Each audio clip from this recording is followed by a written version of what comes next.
افغانستان میں 20 سال قیام کے بعد امریکی افواج 4 جولائی سے انخلا کا آغاز کر رہی ہے، لیکن پاکستان کے لیے خطرات اب بھی برقرار ہیں بلکہ پہلے سے زیادہ بڑھ گئے ہیں۔ افغانستان میں خانہ جنگی کے آثار نمایاں ہو رہے ہیں، جبکہ حالیہ دنوں میں افغان سرحد سے پاکستانی فورسز پر حملوں میں تیزی سے اضافہ ہوا ہے۔ ایسے میں امریکی انتظامیہ کی جانب سے پاکستان سے فوجی اڈوں کی فراہمی کا مطالبہ بھی سامنے آ رہا ہے۔ اس تناظر میں آج منعقدہ پارلیمانی کمیٹی برائے قومی سلامتی کا اجلاس اہمیت اختیار کر گیا ہے۔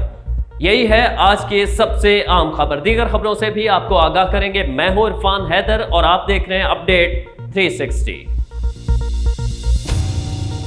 خطے کی تیزی سے بدلتی صورتحال پر غور کے لیے سول و عسکری قیادت سر جوڑ کر بیٹھ گئی۔ پارلیمانی کمیٹی برائے قومی سلامتی کا اہم ترین اجلاس وزیر اعظم عمران خان پھر شریک نہیں ہوئے۔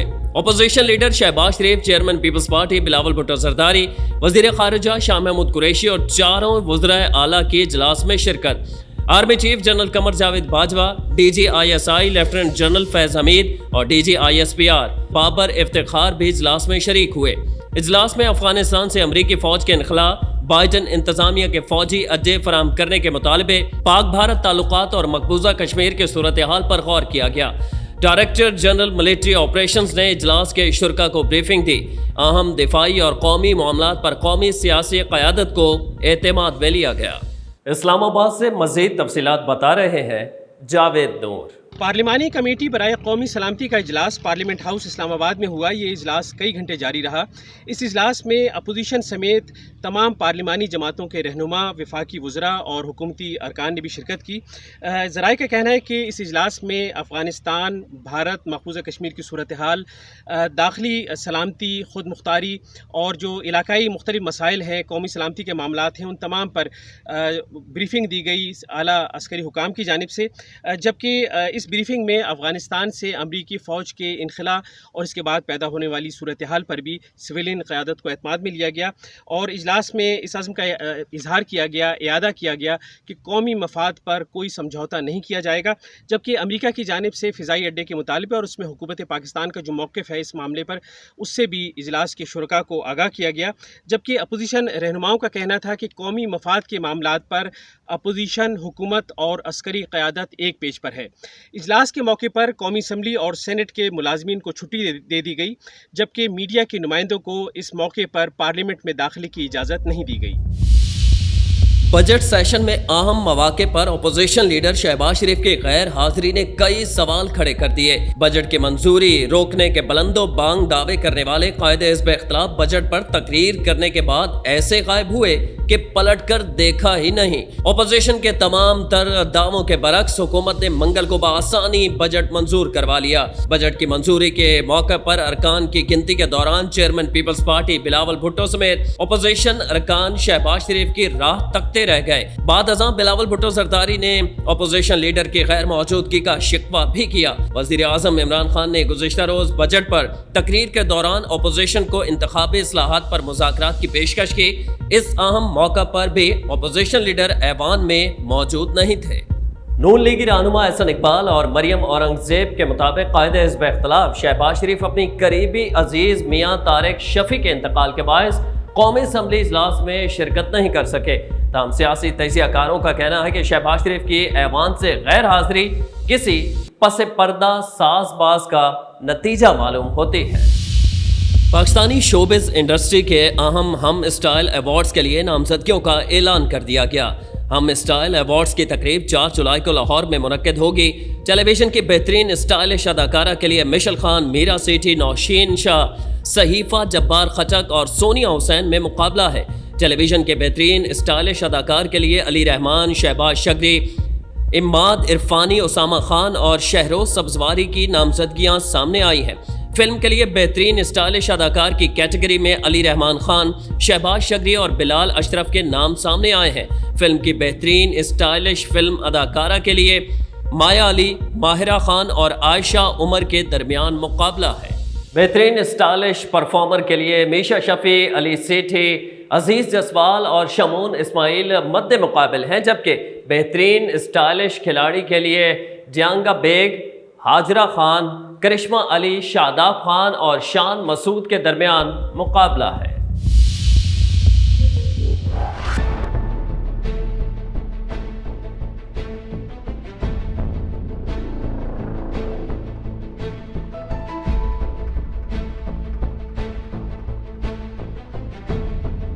لاہور میں ورلڈ سٹی اتھارٹی کی جانب سے اندرون شہر کوتوالوں کی تعیناتی کے بعد پشاور پولیس کا اچھوتا اقدام۔ پشاور کی تنگ گلیوں اور بازاروں میں گھوڑ سوار اہلکاروں کا قدیم گشت بحال کر دیا گیا۔ ابتدائی طور پر 16 گھوڑوں پر مشتمل دستے نے پشاور کینٹ اور صدر بازار میں فرائض سنبھال لیے ہیں۔ S S P operation Yasir Afridi کا کہنا ہے کہ گھوڑوں پر گشت سے عوام کو پولیس کی دستیابی کا احساس ہوگا، جبکہ وارداتوں کے بعد اندرون پشاور کی تنگ گلیوں اور بازاروں میں غائب ہو جانے والے ملزمان کو پکڑنا بھی آسان ہوگا۔ پشاور چھاؤنی میں گھوڑوں پر پولیس کے گشت کو جہاں عوام کی جانب سے سراہا جا رہا ہے، وہیں اس سے جرائم میں کمی کی توقع بھی کی جا رہی ہے۔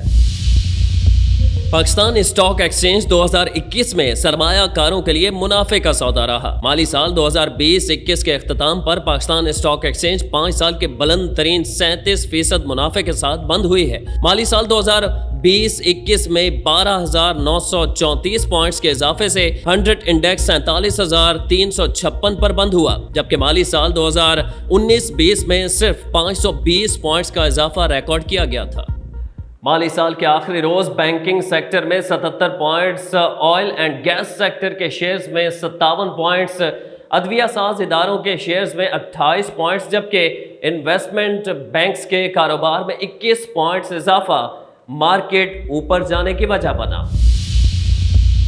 امریکی اداکار اور اسٹینڈ اپ کامیڈین 83 سالہ بل کاسبی جنسی ہراسانی کے مقدمے میں 2 سال سلاخوں کے پیچھے رہنے کے بعد بالآخر جیل سے رہا ہو گئے۔ امریکی ریاست پینسلوینیا کے سپریم کورٹ نے بل کاسبی کی رہائی کا فیصلہ جاری کرتے ہوئے قرار دیا کہ پروسیکیوشن کی جانب سے طریقہ کار کے خلاف ورزی پر بل کاسبی کے خلاف مقدمہ ختم کیا جا رہا ہے۔ عدالتی فیصلے کے مطابق بل کاسبی کے وکلاء نے سابق سرکاری وکیل کے ساتھ معاہدہ کیا تھا کہ اداکار کے خلاف فرد جرم عائد نہیں کی جائے گی۔ واضح رہے کہ 2 سال قبل درجنوں خواتین کے الزامات سامنے آئے تھے کہ انہیں اداکار بل کاسبی نے 1980 کی دہائی میں جنسی ہراسانی کا نشانہ بنایا تھا، تاہم اداکار کو صرف ایک خاتون سے زیادتی کے کیس میں 10 سال قید کی سزا سنائی گئی تھی۔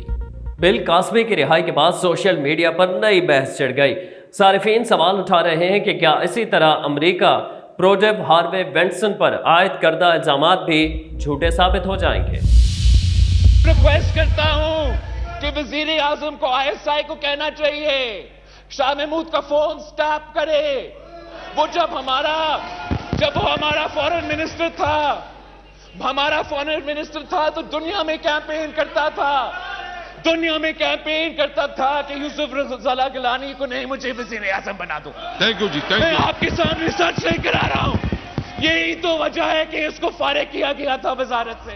پیپلز پارٹی کے چیئرمین بلاول بھٹو زرداری نے قومی اسمبلی میں خطاب کے دوران وزیر اعظم عمران خان کو ISI کے ذریعے وزیر خارجہ شاہ محمود قریشی کے فون ٹیپ کرنے کا مشورہ دے دیا۔ بلاول بھٹو زرداری نے الزام عائد کیا ہے کہ پیپلز پارٹی کی حکومت میں شاہ محمود قریشی بطور وزیر خارجہ عالمی سطح پر یہ مہم چلاتے رہے کہ یوسف رضا گیلانی کو وزارت عظمیٰ سے ہٹا کر انہیں وزیر اعظم پاکستان بنا دیا جائے، اسی وجہ سے انہیں پارٹی سے نکالا گیا تھا۔ وزیر خارجہ شاہ محمود قریشی نے بلاول بھٹو کے الزامات کو سختی سے مسترد کرتے ہوئے ان کی تجویز کو پارلیمانی روایات کے منافی قرار دے دیا۔ سینئر صحافی سرل المیجا کو بھی بلاول بھٹو کا بیان ایک آنکھ نہیں بھایا۔ سرل المیجا نے اپنے ٹویٹ میں کہا کہ بلاول بھٹو کی سیاسی مقاصد کے لیے ISI کے ذریعے وزیر خارجہ کی تجویز پیپلز پارٹی آج کی سیاست سے میل کھاتی ہے۔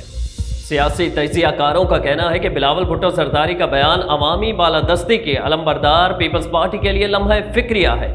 کیا بلاول بھٹو زرداری اپنی جماعت کا بیانیہ تبدیل کر رہے ہیں؟ وزیر اطلاعات فواد چودھری بھی آپا فردوس عاشق اوان کے نقش قدم پر چل پڑے۔ گزشتہ روز سوشل میڈیا پر فواد چودھری کی باکسنگ کی ویڈیو وائرل ہو گئی، جس میں انہیں مہارت سے مکے برساتے دیکھا جا سکتا ہے۔ دوسری جانب وزیر اطلاعات نے اعلیٰ عدلیہ کو بھی نشانے پر رکھ لیا۔ وزیر اطلاعات فواد چودھری نے گزشتہ روز اپنے ٹویٹ میں کہا کہ عدالتی اصلاحات نہ کی گئیں تو ملک اقتصادی بحران سے کبھی باہر نہیں نکل سکے گا۔ ٹک ٹاک پر پابندی اور نیشنل بینک کے صدر کو ہٹانے کے فیصلے پڑھ کر سر چکرا گیا ہے کہ ہماری عدالتیں کیا کر رہی ہیں۔ پہلے ہی یہ ملک ایسے جوڈیشل ایکٹیویزم کے ہاتھوں اربوں ڈالر کے نقصانات برداشت کر رہا ہے۔ فواد چودھری اپنے بے قابو ہاتھوں اور زبان کی وجہ سے پہلے بھی خبروں کی زینت بنتے رہے۔ اینکر پرسن مبشر رقبان اور سمیع ابراہیم پر دست درازی کے باعث انہیں کافی تنقید کا سامنا کرنا پڑا تھا۔ فواد چودھری صاحب کو مشورہ ہے کہ ہاتھ ہولا رکھیں اور زبان اور ہاتھوں سے زیادہ دماغ چلائیں، اپنی صلاحیتیں حکومت کی کارکردگی بہتر بنانے پر صرف کریں۔ میڈیا سے غیر ضروری محاذ رائے کے باعث پہلے بھی انہیں وزارت اطلاعات سے ہاتھ دھونا پڑے تھے، جبکہ سپریم کورٹ میں پہلے ہی ان کے خلاف توہین عدالت کا مقدمہ زیر سماعت ہے۔ یہ نہ ہو اس مرتبہ وزارت سے ہاتھ دھونے کے ساتھ ساتھ جیل کی ہوا بھی کھانی پڑ جائے۔ اپڈیٹ 360 میں آج اتنا ہی۔ مزید خبریں پڑھنے کے لیے وزٹ کیجیے ہماری ویب سائٹ news360.tv۔